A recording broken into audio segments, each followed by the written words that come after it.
अस्सलाम वालेकुम students, welcome back to my YouTube channel. आज हम लोग क्वेश्चन नंबर 6 सॉल्व करेंगे।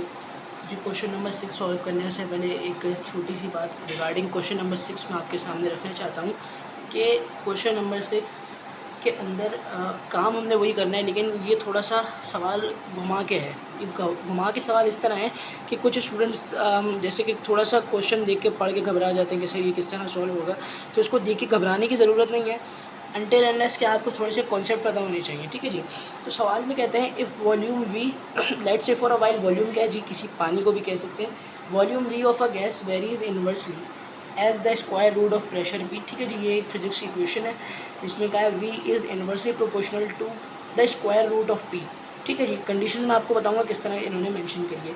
If V is equals to 12 and P is equals to 9 then find the constant. And after that हमारे पास एक कंडीशन है जिसमें पी हमें फाइंड करना है जब हमारे पास वी की वैल्यू गिवन है। ठीक है जी। इसको सॉल्व करते हैं। आपसे कहते हैं वॉल्यूम वी यानी वी इज़ इन्वर्सली प्रोपोर्शनल। ठीक है जी। इसको सॉल्व करें। वी क्या है, वॉल्यूम है, is inversely proportional to pressure. Volume of a gas is inversely proportional to pressure. तो इन्वर्सली प्रोपोर्शनल, अच्छा जी, एक चीज़ क्या है कि स्क्वायर रूट, शॉर्ट फॉर्म में लिख रहा हूँ मैं यहाँ पे स्क्वायर रूट। इसका क्या मकसद है, इसका मकसद है ये √2। ठीक है, √2 नहीं, वैसे इसको स्क्वायर रूट कह सकते हैं। और अगर आप इसको अदर फॉर्म में लिखना चाहें तो आप इसको 1/2 लिखेंगे, लेकिन होगा क्या कि वो जो भी चीज़ होगी उसके ऊपर उसकी पावर बना के 1/2 लिखेंगे।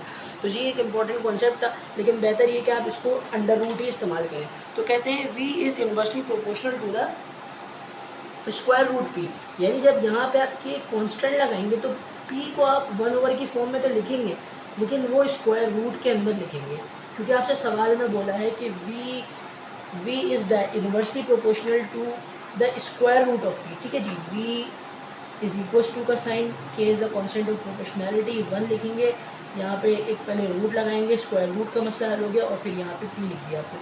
तो जी ये आपकी इक्वेशन नंबर 1 हो गई जिस पे आपने ओवरऑल काम करना है। अब आगे क्या करना है, आपने यहाँ से कॉन्स्टेंट ऑफ प्रोपोर्शनैलिटी यानी के की वैल्यू निकालनी है। तो जी के की वैल्यू निकालने से पहले ऑब्वियसली हमें दो वैल्यूज़ पता होनी चाहिए।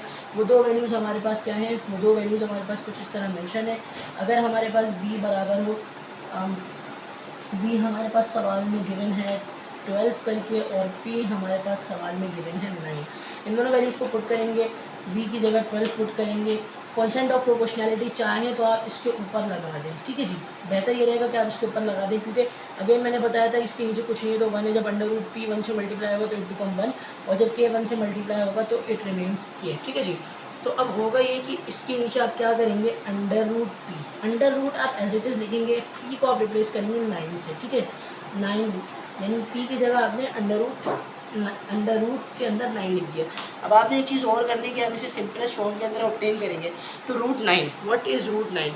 चाहे अगेन मैं आपको वही मशवरा दूंगा कि बेसिकली बेहतर ये रहेगा कि आप कैलकुलेटर इस्तेमाल करें। अगर आपके पास कैलकुलेटर नहीं है तो फिर एक तरीका मैं आपको बता दूंगा कि आपने किस तरह सॉल्व करना है, लेकिन फ़िलहाल आप ये देखें कि √9 3 होती है। तो जी पहले ये बता दूं कि जी इसको 3 से रिप्लेस कर दें। देखिए जी यहाँ 3 क्या होगा, इधर डिवाइड हो रहा है, इधर जाके मल्टीप्लाई करें, एक स्टेप बचाएं, आप मैट्रिक के स्टूडेंट्स हैं। और के की वैल्यू हमारे पास क्या हो जाएगी, जब आप 12 को देखें 3 2 जा 6 यहाँ पे आ जाएगा, 3 1 जा 3 आ जाएगा। एक और तरीका मैंने आपको मल्टीप्लिकेशन का बता दिया, 36 आपके पास आंसर आ जाएगा के का। अच्छा जी, दूसरा तरीका ये है कि आप 9 की क्यूबिक रूट किस तरह निकालेंगे। Now take the LCM of 9। ठीक है जी, स्क्वायर रूट का आंसर कैसे निकालेंगे, 9 का एलसीएम ले लें। 3 के टेबल में आता है 3 3 ज़ा 9 और 3 1 ज़ा 3। ठीक है जी, तो ये एक तरीका है। अब आप देखें कि 3 क्या हो रहा है, 3 3 से 2 बार मल्टीप्लाई हो रहा है। ठीक है जी, तो आप क्या करें, इसको 3/3 कर दें, या आप इसको लिख सकते हैं 3 का स्क्वायर, क्योंकि 3 3 ज़ा 9 होगा और 3 का स्क्वायर भी। अब देखिए यहाँ पे क्या है, मैंने आपको बताया था कि स्क्वायर रूट जो होती है, अगर यहाँ पे 2 यहाँ कुछ नहीं, इसका मतलब स्क्वायर रूट है। आप इसको किसी भी चीज़ की पावर 1/2 लिखेंगे, यानी इसको आप 1/2 से रिप्लेस करेंगे। और यहाँ पे क्या है, 3 का स्क्वायर है, तो आप 3 का स्क्वायर लगा दें, इस 2 से ये 2 कैंसिल कर दें, तो इस तरह यहाँ पे आपके पास विदाउट किसी सॉल्यूशन 3 ऑब्टेन किया जा सकता है। ठीक है जी, तो ये बेसिकली पूरी स्क्रीन है आपके पास। तो होप आपको ये कॉन्सेप्ट समझ आया है। अगर आपको ये कॉन्सेप्ट समझ नहीं आ रहा तो मैंने डिस्क्रिप्शन में अपने चैनल की लिंक या व्हाट्सएप ग्रुप का लिंक मेंशन करी है, आप उसको ज्वाइन करें। आप वहाँ पे मुझसे ये क्यूरी पूछें, तो इंशाल्लाह आपको उस ग्रुप पे भी बहुत मालूमात रिगार्डिंग फ़िज़िक्स मैथ्स और आपका जो भी इंशाल्लाह इन फ्यूचर मैट्रिक के बाद आपको कॉलेज वगैरह से जो भी हवाला है आपको सब मिलेगा। तो उस चैनल ग्रुप को ज्वाइन करें। अच्छा जी, आगे फर्दर प्रोसीड करते हैं। अब हम कंडीशंस को सॉल्व करेंगे। अच्छा जी, तो केस नंबर 1 पे बात करते हैं। What is the case number 1? The case number 1 is just like हमें p की वैल्यू निकालनी है, ठीक है जी। जब हमसे कहते हैं कि हमारे पास b क्या है, 4 के बराबर है, we have to find the value of p when b is equals to 4. So this is the condition. What we have to do, we have to get out point out or find out the value of p when we have a constant k which is equals to 36 and the value of p which is equals to 4. Now then, what will be our next step? The next step should be we have to take the equation number 1. What is equation number 1? Equation number 1 is written here, v is equals to k multiplied by 1 over square root p. ठीक है जी। तो what we have to do, we have to just put out the values. We have to just put the values in the given variable and replace it. For example, we have the value of v and k, so we just replace these values, and after that we have to calculate the value of p. So just replacing it, v is equals to 4, k by 36 से replace करेंगे, and then 1 over under root pi, क्योंकि हमारे पास we don't have the value of pi, हमारे पास कोई P की value नहीं है, इसलिए हम इसको एज इट इज़ रहने देंगे। अब ये सवाल थोड़ा कॉम्प्लेक्स हो गया है। अब इसकी कॉम्प्लेक्सिटी कुछ इस तरह है कि सर इस तरह की कंडीशन हमने पहले सॉल्व नहीं करी जी। इसको आसान कर लेते हैं। आसान करने का तरीका ये है कि आप 4 को तो अपनी जगह रहने दें, ठीक है जी। अब 36 को 1 से मल्टीप्लाई करें, 36 अच्छा जी ये इस तरह करें, 36 मल्टीप्लाइड बाय 1 इट रिमेन्स 36, और यहाँ पे रहेगा अंडर रूट पी। देखिए आपने क्या करना है, अंडर रूट पी निकालना है, लेकिन ऑब्वियसली क्योंकि ये डिनोमिनेटर में, तो डिनोमिनेटर में आप अंडर रूट पी तो नहीं निकाल सकते, तो करेंगे हम इसको स्विच करेंगे। p को हम 4 की जगह ले जाते हैं और 4 को हम p की जगह ले आते हैं, ठीक है जी। तो इसको स्विच करेंगे यहाँ पर। जब आपने इसको स्विच करा तो इस तरह एक साइन बनाए, तो ये रह जाएगा under root P is equals to 36 अपनी जगह रहेगा, 4 और अंडर रूट पी को हमने चेंज करा है, तो 36 के नीचे क्या आ जाएगा 4, ठीक है। 4 का टेबल से कैंसिल करेंगे तो यहाँ पे आ जाएगा 9, under root P equals to 9 आ गया।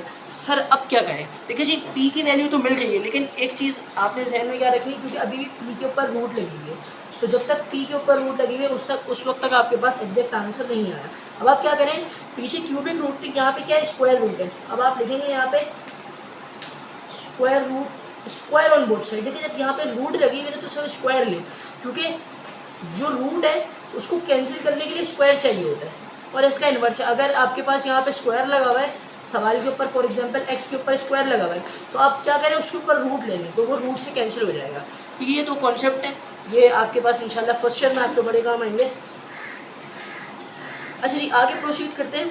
यहाँ पे आप क्या करेंगे, square on both side, square on both sides, ठीक है जी। अब क्या करें, स्क्वायर ऑन बोथ साइड लेने के बाद अंडर रूट पी के ऊपर एक स्क्वायर लगाएं और 9 के ऊपर एक स्क्वायर लगा दें, ठीक है जी, क्योंकि दोनों साइड पे लेना है। अब इस स्क्वायर से इस रूट को कैंसिल करेंगे तो यहाँ पी आ जाएगा। अब आप ऑब्वियसली आपको कुछ और कैलकुलेशन नहीं कर सकते, तो 9 का आपको स्क्वायर लेना पड़ेगा। तो जी जब आप 9 का स्क्वायर लेंगे तो इट बिकम्स 81, और आपके पास पी की वैल्यू निकल के आ जाएगी, which is the required value of P, और ये हमारे पास आंसर है। तो होप आपको ये क्वेश्चन समझ आ गया होगा। अगर आपको क्वेश्चन से रिगार्डेड कोई भी क्वेरी है आप मुझसे कमेंट सेक्शन में पूछें। Till then thank you and Allah.